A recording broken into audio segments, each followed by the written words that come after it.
আলী ইবনুল মুওয়াফিকের স্ত্রী আলী ইবনুল মুওয়াফিককে বললেন, হে আমার প্রাণের স্বামী, শুনো, আমার জন্য গোশতের ব্যবস্থা করো, আমার গোশত খাইতে মন চাইতেছে।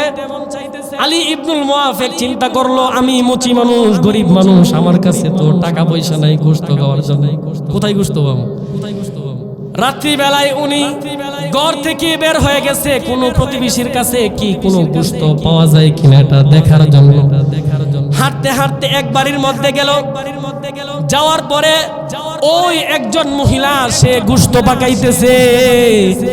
ওই মহিলাকে ডাক দেয়া বললেন, মা, আমার স্ত্রী গর্ভবতী, সে গোশত খাইতে চাইতেছে, আমাকে একটু গোশত দাও, আমি আমার স্ত্রীকে গোশত কিনে যে খাবার খাওয়াবো, এই টাকা আমি আলী ইবনুল মুওয়াফিকের কাছে নাই, তুমি আমার একটু গোশত দাও আমার স্ত্রীকে একটু খাওয়ানোর জন্য। আমার স্ত্রী সন্তান সম্ভবা গর্ভবতী মহিলা। তখন ওই মহিলা ডাক দিয়ে বললেন, হে আলী ইবনুল মুওয়াফিক, দাঁড়াও, আমার ঘরের মধ্যে যে রান্না বান্না হইতেছে, গোশত পাকানো হইতেছে, এই গোশত তোমার জন্য খাওয়া জায়েজ নাই, আমি খাওয়া জায়েজ আছে, কারণ আমার যে সন্তানেরা দেখতেছো, একদিন নয়, দুই দিন নয়, এক সপ্তাহ পর্যন্ত আমার ছেলেরা খিদার যন্ত্রণায় চটপট করতেছে। আমি আমার স্বামীকে বললাম, জীবন্ত কতটুকু গোশত অথবা খাবার নিয়ে আসার জন্য। আমার স্বামীও তোমার মতোই হত দরিদ্র গরিব মানুষ, সে বাজারে যায় কিন্তু কোনো টাকা পায় না, কোনো কাজও পায় না, খাবারও নিয়ে আসতে পারে না। এরকম ভাবে এক সপ্তাহ চলেছে। আজকে আমার স্বামীকে আমি ডাক দিয়ে বললাম, হে প্রাণের স্বামী, শুনো, জীবিত না হোক, মৃত হলেও আমাদের জন্য একটু খাবারের ব্যবস্থা করেন।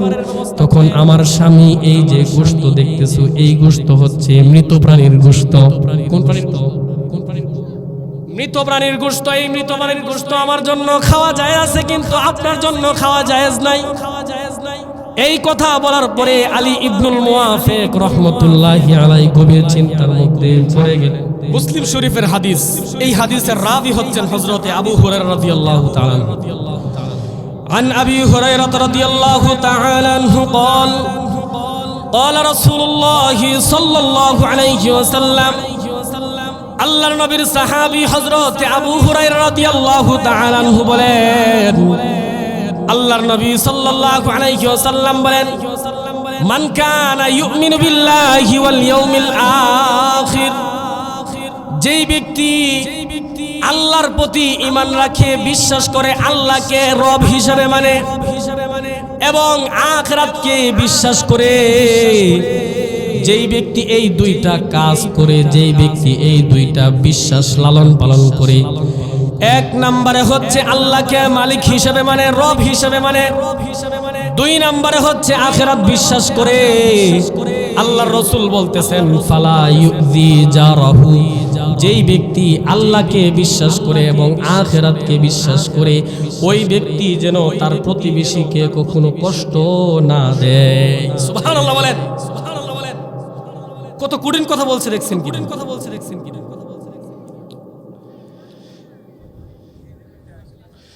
আচ্ছা আচ্ছা, এখানে বলা হচ্ছে যারা স্টেজের সামনে দাঁড়ায় আছেন বাজান, সবাই একটু কষ্ট করে হলেও প্যান্ডেলের ভিতরে একটু বসে যান, প্যান্ডেলের ভিতরে চলে আসেন, কারণ আপনাদের কারণে পরিবেশ অসুন্দর হচ্ছে, আপনারা একটু ভিতরে কষ্ট করে চলে আসেন।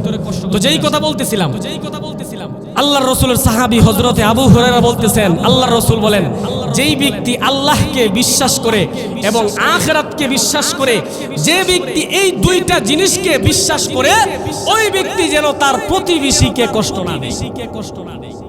এখন আপনি যদি আপনার প্রতিবেশী আপনার দ্বারাতে কষ্ট পায়, আপনার উঠা দাঁড়াতে, আপনার চলার দাঁড়াতে, আপনার যত আচার আহকাম, সব কিছুর দ্বারাতে যদি কষ্ট পায়, কোনোভাবেই হোক, যে কোনোভাবেই হোক, যদি কষ্ট পায় থাকে, তাহলে আপনি আল্লাহকে কেমন যেন বিশ্বাস করলেন না, আপনি কেমন যেন আখিরাতে বিশ্বাস করলেন, আখিরাতে বিশ্বাস করলেন। কথা বুঝতেছেন? খুব কঠিন হাদিস।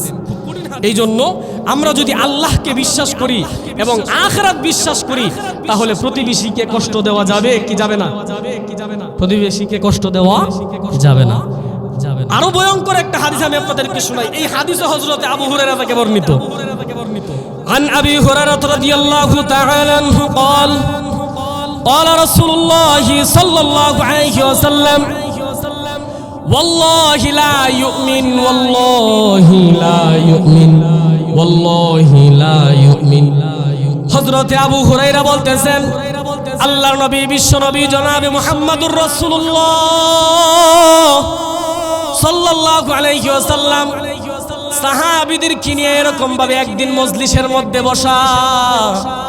আল্লাহর রাসূল সাহাবীদেরকে বললেন, এই সাহাবীরা শুনো, ওয়াল্লাহি লা ইউমিন ওয়াল্লাহি লা ইউমিন ওয়াল্লাহি লা ইউমিন। তিনবার আল্লাহর রাসূল বললেন, ওই ব্যক্তি মুমিন নয়, ওই ব্যক্তি মুমিন নয়, ওই ব্যক্তি মুমিন নয়। তিনবার যখন আল্লাহর রাসূল এই কথা বললেন, ইলা সাহাবীদের মধ্যে একজন সাহাবী দাঁড়ায় গেছে, দাঁড়ায় আল্লাহর নবীকে বলতেছেন, নবী গো, ওগো নবীজি, কোন সে হতভাগা যে মুমিন নয়? আপনি তিনবার বলেছেন। আল্লাহর রাসূল বলতেছেন, আল্লাযী লা ইয়ামানু জারুহু বাওয়াইক, যেই ব্যক্তির দ্বারাতে তার প্রতিবেশী কষ্ট পায়, ওই ব্যক্তিটাই মুমিন নয়। নাউযুবিল্লাহ, নাউযুবিল্লাহ। যে ব্যক্তির দ্বারা তার প্রতিবেশী কি পায়, কষ্ট পায়, ওই ব্যক্তি, আল্লাহর রাসূল তিনবার শপথ করে, আল্লাহর শপথ করে বলতেছেন যে ওই ব্যক্তি মুমিন নয়। কি মনে করেন আপনি? কি মনে করেন আপনি? আপনি তো দিদারসে আপনার প্রতিবেশী যে আছে তার উপরে অত্যাচার দিনের পর দিন করতেই আছেন, করতেই আছেন, করতেই আছেন, আর সবাই চিন্তা করতেছে যে কিরে, এই লোক সমাজের মধ্যে এত অবিচার করে, মানুষের উপর অত্যাচার করে, জুলুম করে, তারপরেও তো দেখি না তার একদিন কাশি হইতে, জ্বর হইতে, সে তো দেখি ভালোই আছে, কোনো সমস্যা হয় না। হাসান আল বসরি রাহিমাহুল্লাহ এর কাছে এক লোক আসছে, আয়েশা বলতেছেন যে ইন্না রাহমাতাল্লাহি করিবুম মিনাল মুহসিনিন, সূরা আ'রাফ আল্লাহ বলতেছেন, যারা মুহসিন বান্দা আল্লাহ তাআলা তাদের উপরে কি করেন? রহমত, দয়া, অনুগ্রহ বর্ষণ করেন। তো এক ব্যক্তি হাসান আল বসরি রাহিমাহুল্লাহ এর কাছে আসলো, এসে বলতেছেন যে হযরত, আল্লাহ তো বলছে যারা মুহসিন বান্দা, যারা ভালো মানুষ, এদের উপর আল্লাহ তাআলা রহম করে, দয়া করে, কিন্তু আমার উপরে তাকায় দেখেন, আমার দিকে তাকান, আমি আল্লাহর প্রতি ঈমান রাখি না, এক নাম্বার। দুই নম্বরে হচ্ছে আমি নামাজ, রোজা, হজ, যাকাত, ভালো কিছু, কোরআন তেলাওয়াত, কোনো নেকামুলি করি না, কিন্তু কই আমার উপর তো আল্লাহ তাআলা কি করতেছেন? দয়া করতেছে, আমার তো কোনো সমস্যা নেই, আমার তো জ্বরই হয় না, কাশিই হয় না, কাশিই হয় না। তো হাসান আল বসরি রাহিমাহুল্লাহ খুবই চমৎকার একটা উত্তর তারে দিলেন।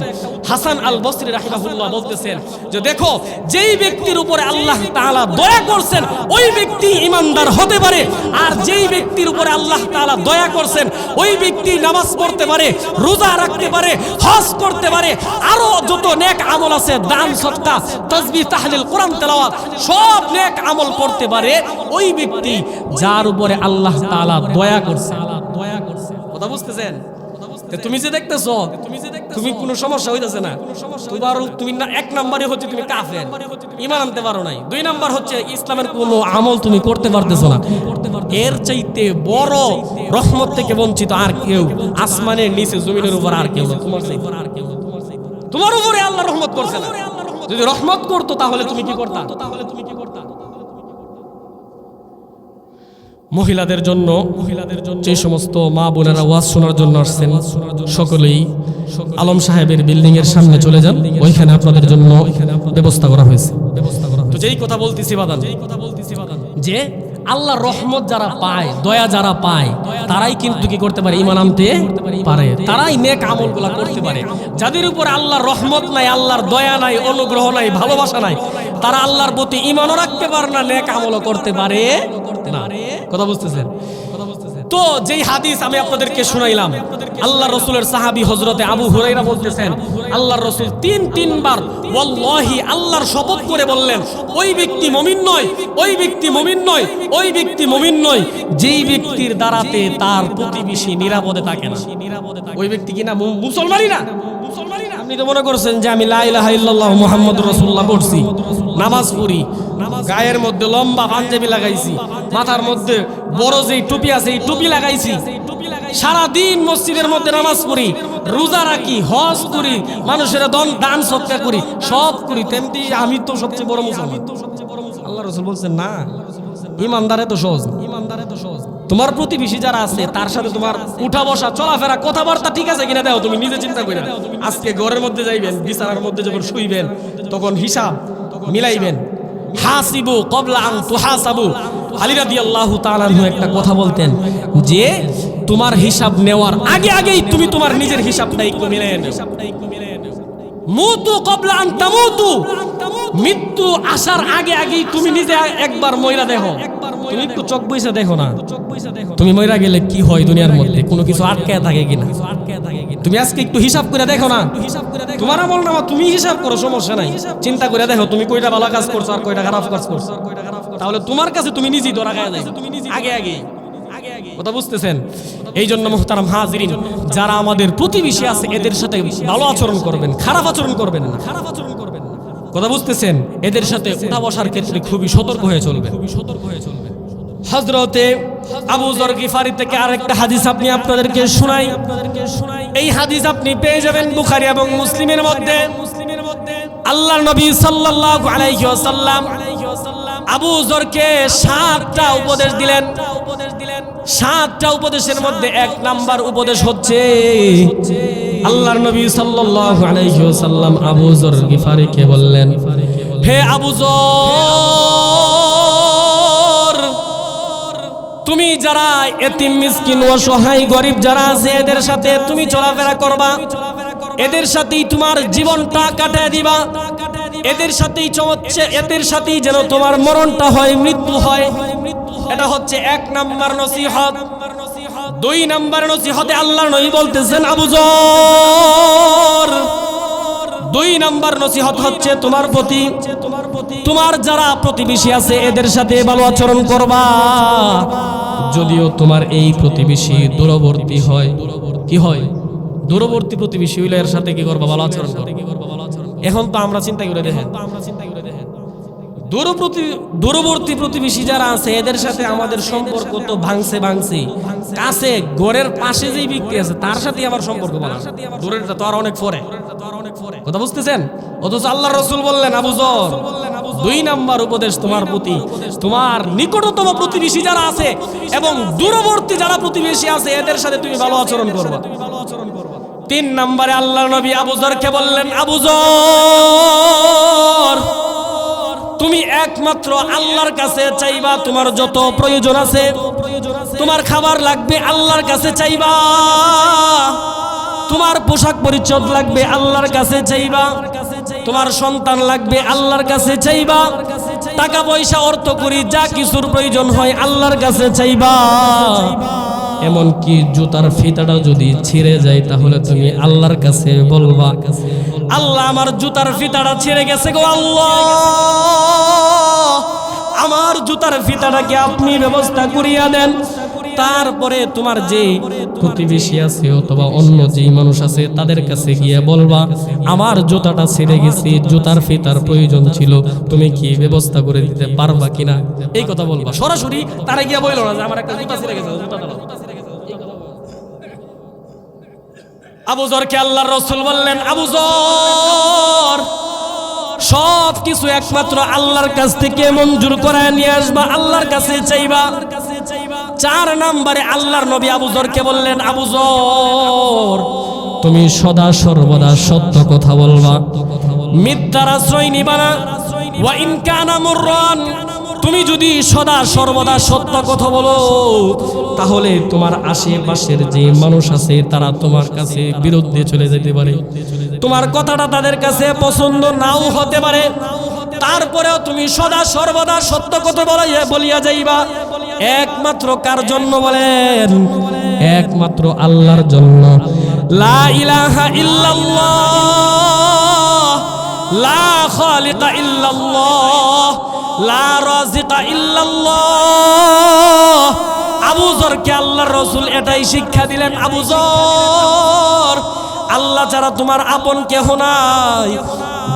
যতই মানুষ তুমি দেখতেছো, তোমার মা, তোমার বাবা, তোমার ছেলে, তোমার মেয়ে, তোমার স্ত্রী, তোমার আত্মীয় স্বজন, পাড়া প্রতিবেশী যারা আছে তুমি দেখতেছো, তারা একমাত্র তোমাকে ভালোবাসে স্বার্থের কারণে। কার কারণে? স্বার্থের কারণে। বাজান চিন্তা করে দেখেন, মা বাবা আজকাল ভালোবাসে স্বার্থের কারণে। যদি যেই ছেলে মেয়ে মনে করেন যে একটু রোজি বেশি করতে পারে, তার ওই ছেলের যে স্ত্রী আছে, এই স্ত্রীর ফ্যামিলির মধ্যে অনেক সম্মান। যেই ছেলে ভালো রুজি রোজগার করতে পারে, কামাই রুজি যার ভালো, তার ছেলেরে বাবা মা আদর করে বেশি। যেই ছেলের ইনকাম ভালো, তার ঘরটা দিব একেবারে ভিআইপি, যেই ঘরটা মনে করেন রাস্তার কাছে, এই ঘরটা দিব। আর যেই ছেলে মনে করেন যে বাড়ির মধ্যে বসে আছে, তারা দিব ওই যে ফুবের যে ঘর আছে, ও করে সবার লাস্টে এই ঘর দিয়ে দিব। বাপ মা বাবা জানে এখন বর্তমান সময় স্বার্থের জন্য ভালোবাসে। এই জন্য আল্লাহর রাসূল আবু যরকে শিখায় দিলেন 4 নাম্বার উপদেশ, আবু যর তুমি একমাত্র আল্লাহর জন্য সদা সর্বদা হক কথা বলবা। ওয়াইন কানা মুররান, এই সত্য কথা বলতে গেলে তোমার বিরুদ্ধে অনেক লোক যাইতে পারে, যে চলে যাক, কোনো সমস্যা নাই, তারপরও তুমি সদা সর্বদা সত্য কথা বইলা যাইবা। কারণ সত্য কথা বললে বাপ নাই বেজার হয়ে যায়, পাড়া প্রতিবেশী যারা সম্মানিত মানুষ তারা কি হয়ে যায়, বেজার হয়ে যায়। এটা হচ্ছে 4 নাম্বার উপদেশ আবু যরের প্রতি। 5 নাম্বারে আবু যরকে আল্লাহর রাসূল বললেন, হে আবু যর, 5 নাম্বারে উপদেশ হচ্ছে তোমার প্রতি, তুমি শুনো, তুমি কোন নিন্দুকের নিন্দাকে পরোয়া করবা না। ফিল্লাহি, আল্লাহর ব্যাপারে, আল্লাহর ব্যাপারে কোন নিন্দুকের নিন্দাকে পরোয়া করবা না। আল্লাহ তাআলা তোমাকে যেই আদেশ দিয়েছে, ওই আদেশ তুমি পুঙ্খানুপুঙ্খানু ভাবে আদায় করতে থাকো। এই কাজ তোমার দ্বারাতে হতেই যাতে থাকে, তুমি এই কাজ থেকে কখনো পিছপা হবে না, বিরত থাকবে না। তোমার কোনো প্রতিবেশীর অথবা তোমার মা বাবা আত্মীয় স্বজন যেই হোক না কেন, কারো যদি পছন্দ নাও হয়, তারপরেও আল্লাহর ব্যাপারে কোনো লাউমাতা লাএম, কোনো নিন্দুকের নিন্দার পরোয়া করবা না। নামাজ পড়লে যুবক যারা আছে, অনেক মানুষ যুবক যারা আছে নামাজ পড়লে একটু টিটকারি মারে, বলে হারি বাবারি, দেখা যায় জীবনে এখন ফাঁকা মুক্ত মুসল্লি হয়েছে।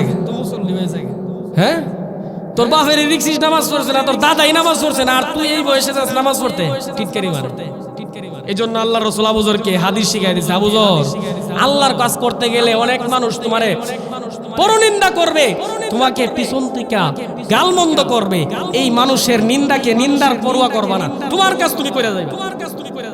রোজা রাখলে, হজ করলে, যাকাত দিলে, ভালো কাজ করলে, কোরআন শরীফ যখন তুমি কন্টিনিউ সব সময় পড়বা, তখন যুবক যারা আছে তারা যদি কোরআন শরীফ সব সময় পড়ে, তাহলে অনেক মানুষ অনেক কথা বলে।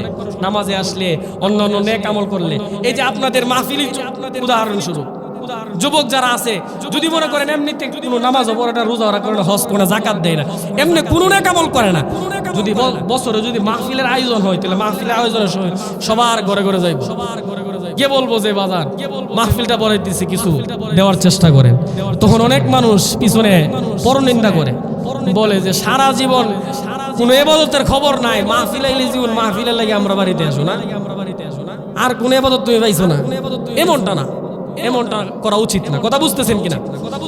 6 নম্বরে আল্লাহর রাসূল সাল্লাল্লাহু আলাইহি ওয়াসাল্লাম আবু যরকে বললেন, আবু যর, 7 নম্বরে তুমি যেই কাজটা করবা সেটা হচ্ছে লা হাওলা ওয়ালা কুওয়াতা ইল্লা বিল্লাহ, লা হাওলা ওয়ালা কুওয়াতা ইল্লা বিল্লাহ, বেশি বেশি করিয়া করবা। ফা ইন্নাহু কানজাহুম্মা, কেন না এ আবু যর শুনো, এই যে লা হাওলা ওয়ালা কুওয়াতা ইল্লা বিল্লাহ, এটা হচ্ছে জান্নাতের গুপ্তধন। সুবহানাল্লাহ, সুবহানাল্লাহ। এই যে লা হাওলা ওয়ালা কুওয়াতা ইল্লা বিল্লাহ, এটা হচ্ছে জান্নাতের গুপ্তধন। তুমি যদি অধিক পরিমাণে লা হাওলা ওয়ালা কুওয়াতা ইল্লা বিল্লাহ পড়তে পারো, তাহলে তুমি জান্নাতের গুপ্তধন পায়া গেলা। আর যদি তুমি জান্নাতের গুপ্তধন পায়া যাও, তাহলেই তুমি সফল। বাদান কথা বুঝতেছেন? এই জন্য আজকের মাহফিল থেকে একটা আমল আমি আপনাদেরকে শিখিয়ে দিতেছি, সেটা হচ্ছে সকলেই এই আমলটা সকলে বেশি বেশি করে পড়বেন। সেটা হচ্ছে লা হাওলা ওয়ালা কুওয়াতা ইল্লা বিল্লাহ। পারেন না সবাই? এটা তো সবাই পারে বাজার। আপনার ঘরের কাজের যে বউ আছে সেও পারে। এই জন্য এই আমলটা সবাই কি করবেন, বেশি বেশি করে করার চেষ্টা করবেন। এবার আসেন প্রতিবেশী সম্পর্কে আমি আপনাদেরকে একটা ওয়াকিয়া আপনাদেরকে শোনাই। আমাদের যারা মুহাদ্দিসিনে কেরাম আছেন, যারা হাদিস শাস্ত্র নিয়ে গবেষণা করেন, তাদের মধ্যে একজন হচ্ছেন হযরতে আব্দুল্লাহ ইবনুল মুবারক রাহমাতুল্লাহি আলাইহি। নামটা বলেন সবাই, নামটা কি? হযরতে আব্দুল্লাহ ইবনে মুবারক রাহমাতুল্লাহি আলাইহি। আপনাদের বাড়ির মধ্যে অনেকের নাম আছে আব্দুল্লাহ ইবনে মুবারক। কথা বুঝতেছেন? আব্দুল্লাহ ইবনে মুবারক রাহমাতুল্লাহি আলাইহি থেকে এই ঘটনাটা আমি আপনাদেরকে শোনাই, সকলে একটু খেয়াল করে শুনবেন। ওয়াকিয়ার নিয়ম হচ্ছে শুরু এবং শেষ খুব গুরুত্ব সহকারে শুনতে হয়, না হলে মাঝখানে যদি অমনোযোগী হয়ে যান তাহলে সকাল হইলে ওই কথার নেই হয়ে যাবে যে সারাদিন লাইলি মজদুর কিচ্ছা শুনছে, সকাল হইছে পরে জিজ্ঞাসা করতেছে লাইলি বেড়া না বিডি। কথা বুঝতেছেন? সকাল হইছে পরে কি জিজ্ঞাসা করতেছে? লাইলি বেড়া না বিডি। এই জন্য সবাই একটু খেয়াল করে শুনেন। হযরতে আব্দুল্লাহ ইবনে মুবারক রাহমাতুল্লাহি আলাইহি হজ করার জন্য মক্কা শরীফে গেলেন। হজের কার্য যখন সম্পন্ন করে ফেললেন হযরতে আব্দুল্লাহ ইবনে মুবারক রাহমাতুল্লাহি আলাইহি, হজের কার্য সম্পন্ন করিয়া হযরতে আব্দুল্লাহ ইবনে মুবারক আবার যে সেহেন আছে এই সেহেনের মধ্যে ঘুমায় গেলেন। ঘুমানোর পরে ঘুমের মধ্যে তিনি স্বপ্ন দেখতেছেন, দুইজন ফেরেশতা হযরতে আব্দুল্লাহ ইবনে মুবারকের মাথার সামনে বসিয়া কথোপকথন করতেছে। দুইজন ফেরেশতা একজন আরেকজনকে জিজ্ঞাসা করতেছে, এই বছর প্রায় 1000 2000 নয় 2 লক্ষ মানুষ হজ করেছে, কিন্তু 2 লক্ষের মধ্যে কারো হজই আল্লাহ তাআলা কবুল করে নাই। নাউজুবিল্লাহ। এই কথা যখন বললেন, অপর আরেকজন বললেন, তো কার হজ কবুল হয়েছে এই বছর? তখন আরেকজন বলতেছেন, এই বছর যার হজ কবুল হয়েছে ওই ব্যক্তি মক্কার মধ্যে আসেও নাই। মক্কার মধ্যে কি করে নাই? আসেও নাই, তার হজ কবুল হয়ে গেছে।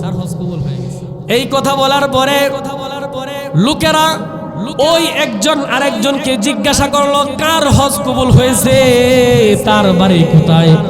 তখন ওই লোক বলল, তার বাড়ি হচ্ছে দামেস্কে। তার নাম হচ্ছে আব্দুল্লাহ ইবনে মুবারক রাহমাতুল্লাহি আলাইহি। বলতেছেন তার নাম হচ্ছে আলী ইবনুল মুওয়াফিক। আলী ইবনুল মুওয়াফিক যখন বলল তার বাড়ি দামেস্কে, এই কথা বলার পরে আব্দুল্লাহ ইবনে মুবারকের ঘুম ভেঙে গেল।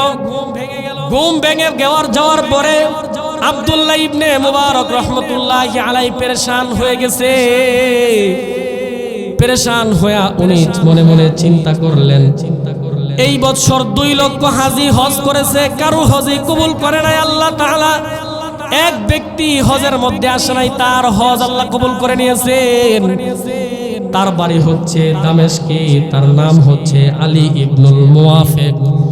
হযরতে আব্দুল্লাহ ইবনে মুবারক তার অন্তরের মধ্যে কৌতূহল জাগলো। উনি হাঁটি হাঁটি পা পা করে দামেস্কে চলে গেল।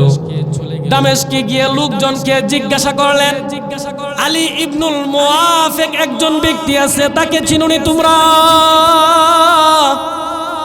লোকেরা জবাব দিল, হ্যাঁ আলী ইবনুল মুওয়াফিককে চিনি। এই কথা বলার পরে আলী ইবনুল মুওয়াফিকের বাড়ি দেখায় দিল। এই যে বাড়িটা দেখতেছো, এই বাড়িটা হচ্ছে আলী ইবনুল মুওয়াফিকের বাড়ি। তখন আব্দুল্লাহ ইবনে মুবারক রাহমাতুল্লাহি আলাইহি হাঁটি হাঁটি পা পা করিয়া আলী ইবনুল মুওয়াফিকের বাড়ির মধ্যে গেল। যাওয়ার পরে আলী ইবনুল মুওয়াফিককে দেখিয়াই হযরতে আব্দুল্লাহ ইবনে মুবারক তার বুকের মধ্যে জড়ায় ধরলেন। ধরিয়া বলতেছেন, আব্দুল্লাহ, আলী এই বছর প্রায় 2 লক্ষ হাজি হজ করেছে, কাদের হজ আল্লাহ তাআলা কবুল করে নাই, তোমার হজ কবুল করে ফেলেছে, তুমি কিন্তু যাও নাই, এর কারণ কি তুমি বলো? এই কথা যখন আলী ইবনুল মুওয়াফিক শুনলো, তখন উনি সাথে সাথে বেহুশ হয়ে গেছে, আনন্দে আত্মহারা হয়ে গেছে।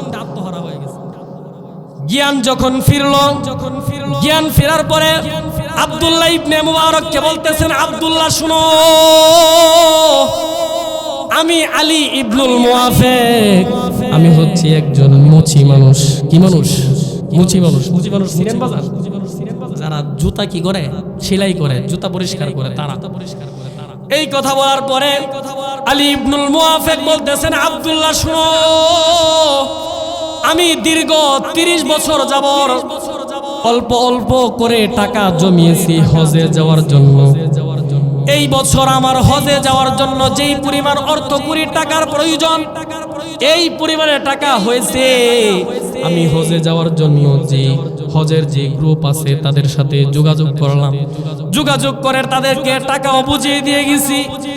আমি হজে চলে যাব, এমন সময় আমার স্ত্রী হচ্ছে সন্তান সম্ভ্রমা, অর্থাৎ আমার স্ত্রী হচ্ছে প্রেগনেন্ট, মানে ভিতরে কি বাবু, গর্ভবতী আর আলী ইবনুল মুআফিক বলতেছেন, আমার স্ত্রী একদিন আমাকে বলতেছেন, হে প্রাণীর স্বামী শুনো,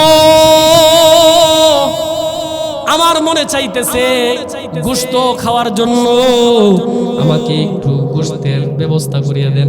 কারণ যারা গর্ভবতী মহিলা তারা দেখবেন অনেক কিছু খাবার খাইতে চায়, বিভিন্ন আবদার করে অনেক সময়।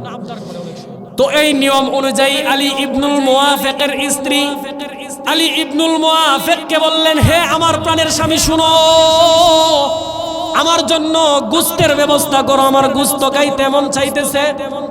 আলী ইবনুল মুআফিক চিন্তা করলো, আমি মুচি মানুষ, গরিব মানুষ, আমার কাছে তো টাকা পয়সা নাই গোশত খাওয়ার জন্য, কোথায় গোশত পাবো?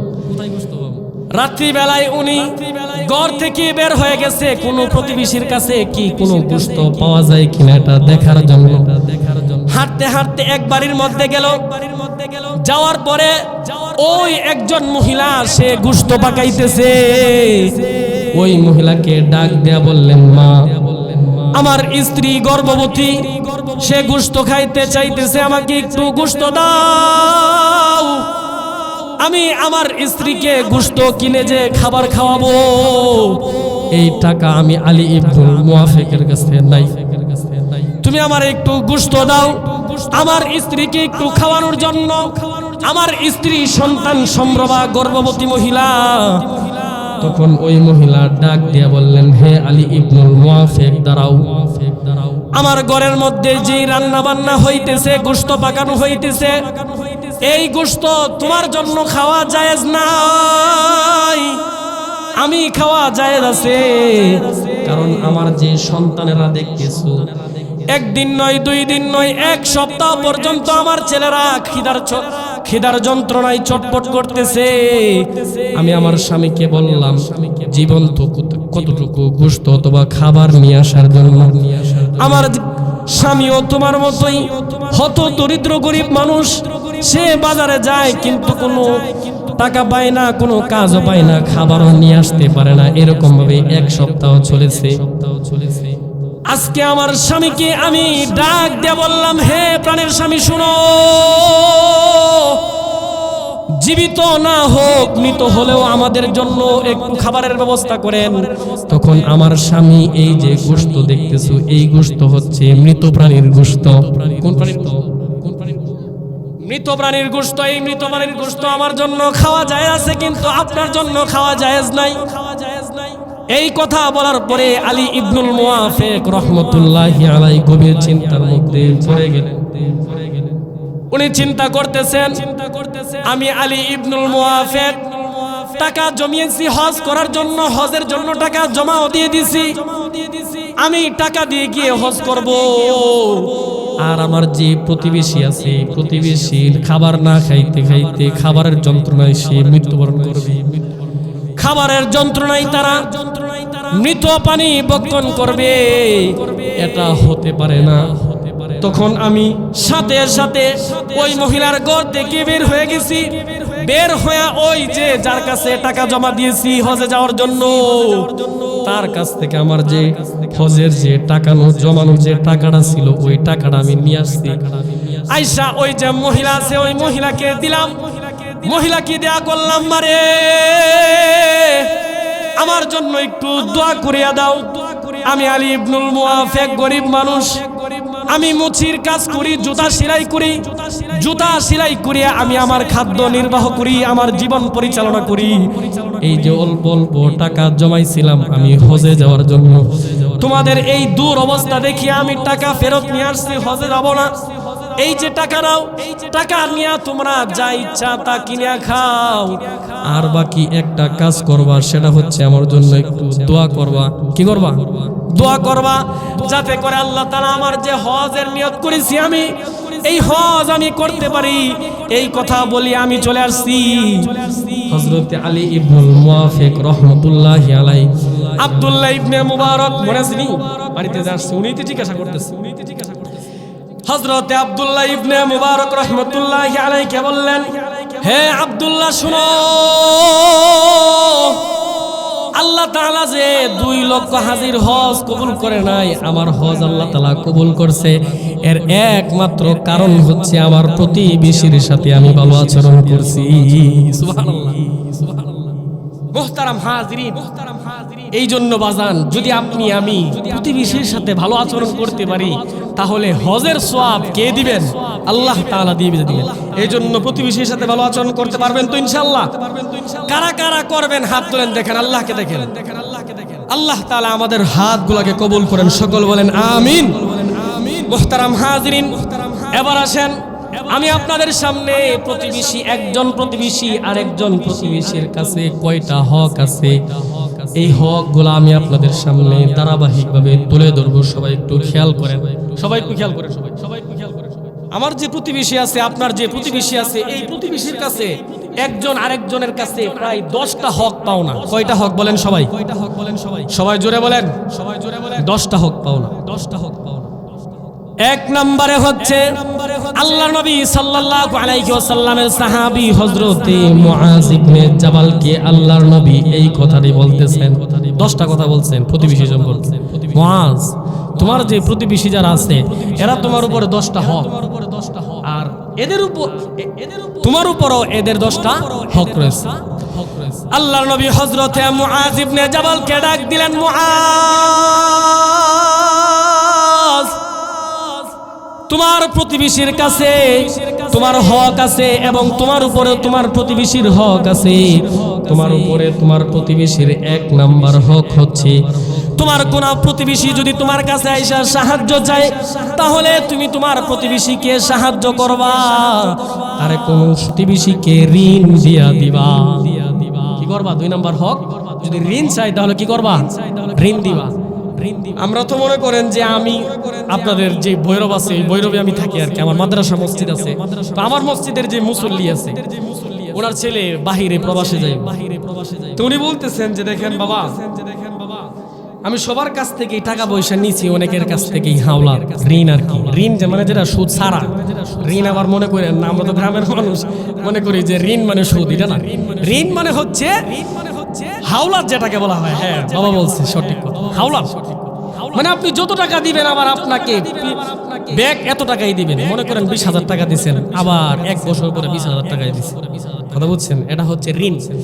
তো উনি বলতেছেন যে আমার ছেলে প্রবাসে বাহিরে যাবে, তো সবার কাছ থেকে আমি খুঁটিনাটি ঋণ নিয়ে আসছি। তো এক ব্যক্তির কাছে গেছি, কিছু টাকা শর্ট, বললাম ভাই আমার 20,000 টাকা দেন। তখন আমারে একটু সাইডে ডাকলেন, সাইডে এনে বলতেছেন যে শুনেন, আমি আপনার এখন 20,000 টাকা দিতেছি, সমস্যা নাই, বাকি আগামী 1 বছর পরে আমার 24,000 টাকা দিবেন। কত দিবেন? 24,000 টাকা। এই নিয়ম আছে নি বাদান আপনার এখানে? আছে, সব জায়গায় আছে বাদান। কি করে আপনি? আমি আপনার গ্রামের, পাশের গ্রামের মানুষই, ব্রাহ্মণবাড়িয়ার মানুষ, সরাইল রাজাপুর আমার বাড়ি। তো এই যে আমরা মনে করেন যে হাওলাত দিতে রাজি নাই, আপনি প্রত্যেকটা বাড়ির মধ্যে যাইবেন, গিয়ে যদি বলেন ভাই আমার একটু হাওলাত দেন, আমি এমন একটা বিপদে পড়ছি, যত বিপদ আছে সব বিপদ যদি একসাথে লিস্ট করে নিয়ে যদি তার কাছে এরকম ভাবে লিফলেট ধরায় দেন যে আমার একটু সহযোগিতা করুন, আমরা আরো বড় সমস্যা আছে, আপনার আরো বড় সমস্যা আছে, কথা বুঝতেছেন? তো যেই কথা বলতেছি সেটা হচ্ছে, তো হ্যাঁ, আবার যদি একটু হালকা একটু বাড়ির পিছন দিক দিয়ে যদি কানে কানে বলেন যে ভাই টাকাটা যে দিবেন আগামী বছর কিছু বাড়ায় দিবেন, সমস্যা নাই দিয়ে দেন, তাহলে বলবো সমস্যা নাই, এমনি নিয়ে যাও, কোনো সমস্যা দেখাই দিব না। যখন সুদের কথা আসে তখন আর কোনো কি লাগে না, সমস্যা দেখানোর প্রয়োজন পড়ে না। কিন্তু আমার আপনার মুসলমানিত্ব এটা কি করে না, সাপোর্ট করে না। মুসলমানের দাবি এটা না। একজন মুসলমান বিপদে আছে, আপনার কাছে সাহায্যের জন্য আসছে, ঋণ চাইতে আসছে, আপনি তারে ঋণ যদি দিয়া দেন, তাহলে আপনি তারে যেই পরিমাণে অঙ্ক, যেই পরিমাণে টাকা দান করছেন, দিছেন তাকে কর্জ হাওলাত, এই পরিমাণে টাকা আল্লাহর রাস্তায় দান করলে যেই সওয়াব হবে, সেই সওয়াব আমার আপনার আমলনামার মধ্যে আল্লাহ তাআলা লিখে দিবেন। সুবহানাল্লাহ। কথা বুঝতেছেন? এবার আপনি যদি কাউরে 1 লক্ষ টাকা কি করছেন, কর্জ দিছেন, ধার দিছেন, তাহলে 1 বছর পরে যদি 1 লক্ষ টাকা আবার নিয়ে আসেন, তাহলে আপনার আমলনামার মধ্যে এটা দানের সওয়াব লেখা হবে। কথা বুঝতেছেন? আবার এই কথা বললেন না যে হুজুর এত সওয়াবের দরকার নাই, সওয়াব থুমুক, এত সওয়াব। হ্যাঁ, অনেকে বলে না বাজান, অনেকে বলে কিন্তু যে আরে মিয়া এত ওয়াজ করো না, এত ওয়াজ শুনে কি করো, এত সওয়াব দিয়ে কি করো। সুবহানাল্লাহ আলহামদুলিল্লাহ বললেই তো আপনারা কইছেন যে আসমান এবং জমিনের মধ্যে যে খালি জায়গা আছে, এই খালি জায়গা নেক দ্বারাই পরিপূর্ণ হয়ে যায়। বাকি যে নেক আছে এই নেক তুমুক হই। হ্যাঁ, আমার রাখবো না এত নেক। শুনেন কথা, আল্লাহর রাসূল সাল্লাল্লাহু আলাইহি ওয়াসাল্লাম এক হাদিসের মধ্যে বলছেন যে নেক আমলকে গুনাহ কিরকম ভাবে ধ্বংস করে, উনি একটা উদাহরণ বলছেন যে আমাদের যে গ্রামগঞ্জের মধ্যে চুলা আছে না, চুলার মধ্যে যদি আপনি লাকড়ি দেন, তাহলে লাকড়িটাকে কিন্তু সহজেই সে কি করে, পুড়িয়ে ফেলে, একেবারে নিশ্চিহ্ন করে ফেলে। তো আল্লাহর রাসূল বলতেছেন গুনাহ মানুষদেরকে কি করে এরকম ভাবে নেক আমল করে ধ্বংস করে।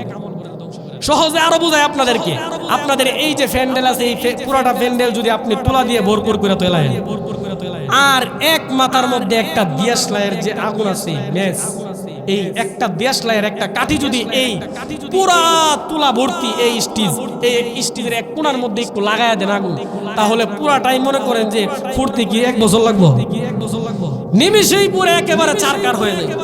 আল্লাহর রাসূল সাল্লাল্লাহু আলাইহি ওয়াসাল্লাম বলতেছেন যে মানুষ নেক আমল তুমি যতই করতেছো, তুমি মনে করতেছো আমি লা ইলাহা ইল্লাল্লাহ পড়ছি, ইমানদার হয়ে গেছি, নামাজ পড়তেছি, রোজা রাখতেছি, হজ করতেছি, যাকাত দিতেছি, নেক আমল করতেছি, কোরআন পড়তেছি, তাসবিহ তাহলিল করতেছি, যত রকমের নেক আমল আছে সব রকমের নেক আমল করতেছি, এত নেক আমল করতেছি যে জান্নাতে যাওয়ার আমারও নেক আমল লাগে না, এমন না। আমি আপনি মনে করেন যে মসজিদে নামাজ পড়ি, ঠিক আছে না, মসজিদ থেকে বাহিরে আই তো মনে করেন যে রাস্তার মধ্যে দাঁড়ায় দেখি যে কোন মহিলাটা কিভাবে হাঁটে, আরেকজন যে দেখতেছেন আপনি কামাই করছেন 100 টাকা, খরচ তো করে ফেলছেন 1,000 টাকা, আয়ের চেয়ে ব্যয় বেশি, আয়ের চেয়ে ব্যয় বেশি। নেক আমল দেখতেছেন আপনি বাহ্যিকভাবে যে আমি অনেক নেক আমল করতেছি। মুআজকে বলতেছেন, এই মুআজ শুনো, 4 নম্বরে হক হচ্ছে তোমার কোনো প্রতিবেশী যদি কোনো কাজের মধ্যে সফল হয়, তাহলে তুমি তারে বাহবা দিবা, পিছন দিক দিয়া তার তুমি সাহস যোগাইবা। সে যদি কোনো কাজের মধ্যে সাফল্য অর্জন করে, সফলতা লাভ করে, তাহলে তুমি তারে বাহবা দিবা, মারহাবা জানাইবা, অভিনন্দন জানাইবা। কিন্তু আমাদের পরিস্থিতি হয়ে গেছে পুরাই উল্টা হয়ে যায়। আমরা যদি মনে করেন যে আমার প্রতিবেশী যদি কোনো কাজের মধ্যে সফল হইতে পারে, উদাহরণস্বরূপ মনে করেন কারো ছেলে যদি একজন সাইকুল হাদিস হয়ে গেছে, অথবা একজন ডাক্তার হয়ে গেছে, অথবা একজন ইঞ্জিনিয়ার হয়ে গেছে, দুনিয়ার দিক দিয়ে কোনো ভালো একটা পজিশনের মধ্যে চলে গেছে, তখন আমি আপনি আমার প্রতিবেশীর অভিনন্দন জানাবো দূরের কথা, বাহবা দিব দূরের কথা, আরো তার পিছনে ভালো করে লাগে যে কিরি হের ছেলে কিভাবে ডাক্তার হয়ে গেল, তার ছেলে আবার কিভাবে ইঞ্জিনিয়ার হয়ে গেল, তার ছেলে আবার কিভাবে শাইখুল হাদিস মুহাদ্দিস এত বড় আলেম হয়ে গেছে, আমার আপনার খারাপ। কিন্তু আল্লাহ রাসূল বলছেন যে না, মুআজ শুনো, তোমার কোনো প্রতিবেশী যদি কোনো কাজের মধ্যে সাফল্য অর্জন করে, তখন তারে তুমি বাহবা জানাইবা, অভিনন্দন জানাইবা। এটা হচ্ছে 4 নাম্বার হক।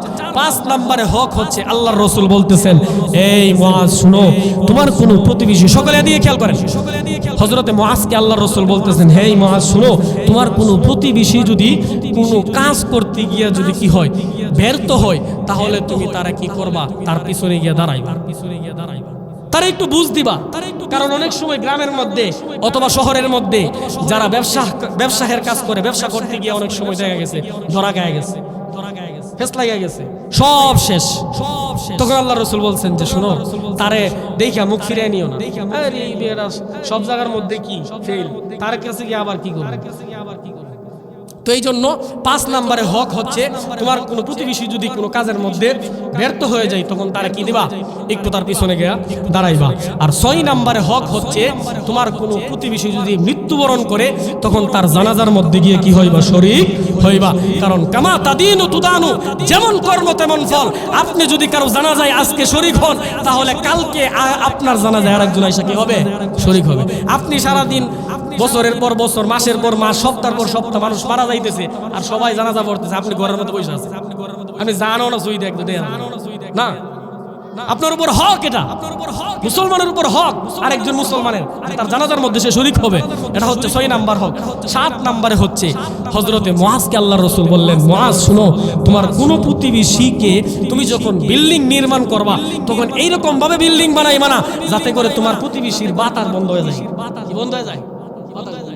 আমরা তো এরকম করি অনেক সময়, যে বিল্ডিং মনে করি যে এরকম ভাবে বানায় অথবা এরিয়া এরকম ভাবে দেই যাতে করে হে কেন 14 গোষ্ঠী যাতে এদিক দিয়ে চলাফেরা না করতে পারে, রাস্তা একেবারে ব্রেকেট, লকডাউন।